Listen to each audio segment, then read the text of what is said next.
સુરેન્દ્રનગર મહાનગરપાલિકામાં પાણીની વિકટ સમસ્યાને મુદ્દે સ્થાનિક મહિલાઓએ આક્રમક વિરોધ નોંધાવ્યો। ભીમરાવ, ફિરદોસ અને મફતિયાપરા સહિતની 5 થી વધુ સોસાયટીમાં સમયસર પીવાનું પાણી ન મળતા મહિલાઓએ પાલિકા કચેરીએ થાળી વેલણ વગાડી અનોખો વિરોધ નોંધાવ્યો।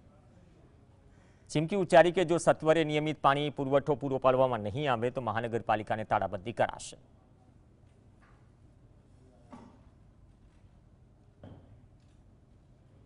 મહાનગરપાલિકાના કમિશનરને રજૂઆત કરી કે સૌથી મહત્વની બાબત એ છે કે આ વિસ્તારના જે માઇનોરિટીના લોકો છે એમને રમજાન ચાલુ થતો હોય સવારના ટાઈમે ફિક્સ ટાઈમે પાણી આપે અને બાકી તમામ વિસ્તારમાં પાણી ઓછું આવે છે અને પૂરતું પાણી આપે, સમયસર પાણી આપે અને ચોખ્ખું પાણી આપે એવી સ્પષ્ટ માંગણી કરી છે।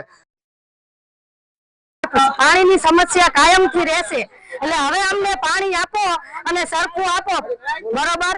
અને રમજાન મહિનો ચાલે છે, 12 મહિના પહેલા અમે આવ્યા હતા, અત્યારે અમે આવીએ છીએ એટલે અમને પાણી સરખું